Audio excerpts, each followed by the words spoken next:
Olá, companheiros.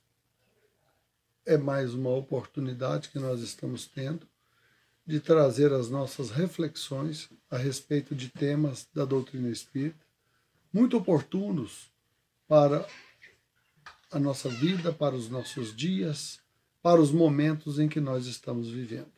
Hoje estaremos trabalhando sobre o tema Suicídio Nunca. Então vamos fazer a nossa prece inicial, conclamando a espiritualidade amiga a estar conosco, ajudando-nos dia após dia na nossa caminhada, facilitando a nossa compreensão a respeito das leis da vida e permitindo-nos trafegar com segurança pela existência, auferindo valores eternos, valores que estarão conosco vida eterna. Que a tua bondade, Jesus, fortaleça em nós a intenção de aprender de vós, que nos afirmaste ser o caminho, a verdade e a vida. Que a tua energia, que a tua bondade, que o teu amor, Jesus, sejam conosco hoje e sempre. Muito obrigado. Bom, neste tema, Suicídio Nunca, nós queremos dizer que a doutrina espírita é muito clara e nos oferece muitos argumentos sólidos que vão de encontro realmente à prática do suicídio. A doutrina espírita entende que a vida no plano físico não é um ato fortuito, não é um ato casual, não é porque dois seres se reúnem num ato sexual e origina-se daí uma vida casualmente. Não, toda a vida, todo o processo tem uma destinação, uma objetividade, e a doutrina é muito clara em nos oferecer esse conceito. Então, adeptos da reencarnação, entendemos que cada jornada na Terra significa uma oportunidade nova de dar continuidade ao projeto de Deus, no que tange ao crescimento espiritual, à fixação de valores novos e à elaboração de um ser espiritual melhorado a cada etapa. Pelo menos isso seria o desejado. Na questão de número 132 do Livro dos Espíritos, Kardec pergunta qual o objetivo da encarnação dos espíritos. Bem entendido, aqui nós estamos falando de encarnação. Por que quis Deus oferecer aos espíritos que viviam ainda no mundo espiritual a possibilidade, ou melhor dizendo, a obrigatoriedade da encarnação, de estar em contato com o corpo físico, uma vez que a vida no mundo espiritual seria a vida verdadeira, a vida real? E os espíritos respondem que Deus lhes impõe com o fim de fazê-los chegar à perfeição. Ora, significa então que quando fomos criados por Deus, quando recebemos o sopro divino da vida, quando Deus achou por bem nos criar como filhos, Ele soprou em nós a vida e colocou em nós a sua fagulha e apontou para nós um destino, que é atingir a perfeição. Parece uma coisa utópica, distante, pensar em perfeição para nós outros, espíritos ainda tão rudimentares nas nossas emoções, mas o objetivo é que todos cheguemos à perfeição, porém com mérito próprio, com aquisição de valores imortais, valores da alma, que caminharão conosco por todo sempre. Sabido que uma encarnação não seria suficiente para atingir esse objetivo, então Deus nos permitiu a repetição da experiência em múltiplas etapas, num processo que o Espiritismo chama de reencarnação, que seria a sequência natural da aprendizagem, como um aluno que é matriculado na primeira série do ensino fundamental, ao passar de ano ele chega à segunda série, depois à terceira e à quarta, e sucessivamente ele vai se capacitando em conhecimentos. Na questão espiritual, nós tanto temos que nos capacitar em conhecimentos quanto em moralidade. Por isso, a vida na Terra é de uma importância fundamental para essa jornada espiritual, para essa caminhada do espírito rumo à perfeição. Se nós encarnamos pela primeira vez com o objetivo de chegar à perfeição, de forma imposta, nós reencarnamos inúmeras vezes, quantas vezes forem necessárias, a fim de que possamos também atingir a perfeição com mérito próprio. Isso é muito importante. Então, por que o Espiritismo tem uma visão mais ampliada daquilo que nós chamamos vida? Exatamente porque a reencarnação é um processo muito bem trabalhado pela espiritualidade superior, pelos nossos anjos guardiães, pelos nossos espíritos amigos e familiares, que cuidarão desse projeto de vida para que consigamos oferir melhor êxito, melhores resultados. A doutrina espírita entende que a salvação está na avaliação dessa última existência entre aquilo que estava programado e aquilo que efetivamente foi constituído, foi construído. E se o saldo é positivo, nós podemos dizer que aquela existência, nela nós estamos salvos. Com o Espiritismo, o tema da reencarnação ganhou um banho de luz, porque pôde demonstrar toda a bondade de Deus, todo o seu amor e toda a sua justiça por nós.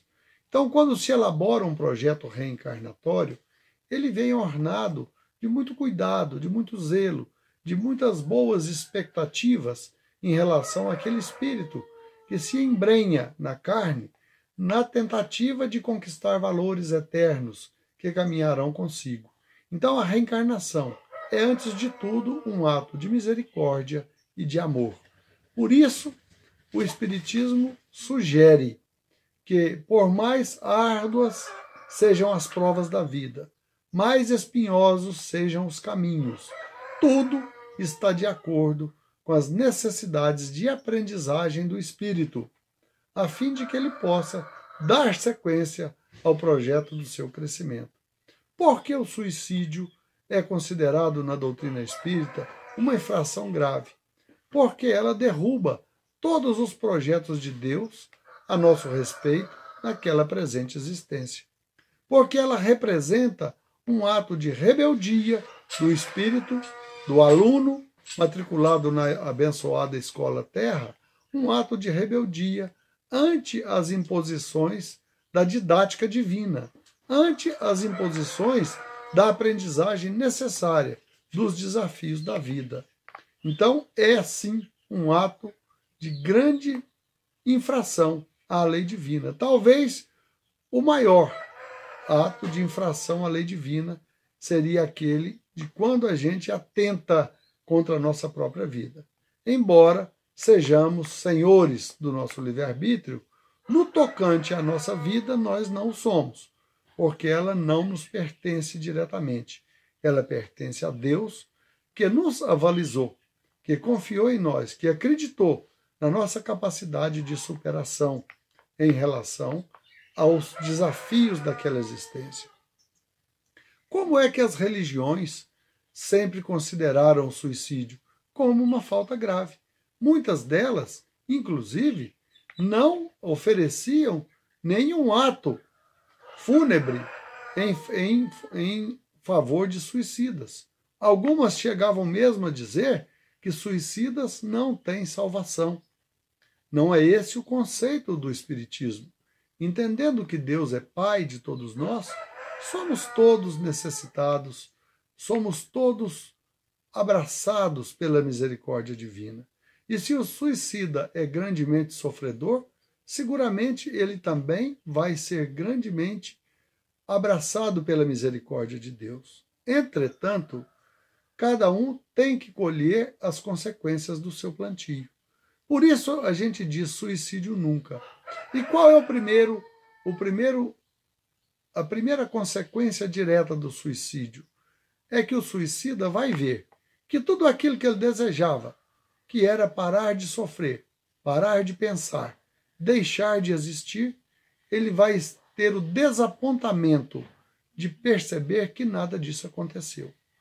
Pior, os seus problemas ainda aumentaram, ainda ficaram mais graves, ainda ficaram mais fortes. Então a sua dor, o seu desejo de desaparecer foi fracassado. E ele estará agora vivenciando os problemas que ele já tinha e mais os problemas decorrentes do suicídio. Um outro fator que causa grande sofrimento aos suicidas é o apego, a adesão do espírito ao corpo físico, que hoje, sem vida, entrará num processo de decomposição, como é natural em toda a matéria. Porém, o espírito que cometeu o ato do suicídio poderá ter muito mais dificuldades para se livrar desse fardo físico do que normalmente outro teria. Então, dessa forma, pode ser que ele experimente todas as agruras do processo da decomposição. Pode ser que ele vá se reunir com outros na mesma situação, indo habitar regiões tenebrosas, sofridas, de muita dor, de muito sofrimento, o chamado Vale dos Suicidas. É bem verdade que nunca estarão fora das vistas de Deus, mas colhendo o fruto do seu plantio, colhendo o fruto da sua semeadura. Então, dessa forma, é bem sabido que a bondade de Deus não nos desampara, mas é preciso um tempo de ajuste para que o socorro seja efetivamente captado, entendido, aceito por aquele que cometeu esse ato infeliz. Em nossas casas espíritas, especialmente nas nossas reuniões mediúnicas, nós recebemos muitos irmãos que transgrediram essa lei da vida e retornaram ao mundo espiritual vitimados pelo autoextermínio.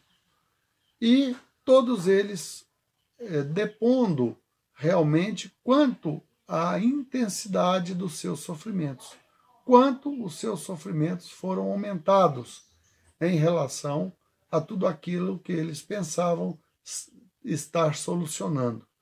E muitos deles se apresentam inúmeras vezes nas nossas reuniões até que possam ser melhor atendidos ou até que possam absorver melhor o atendimento que a espiritualidade lhes oferece.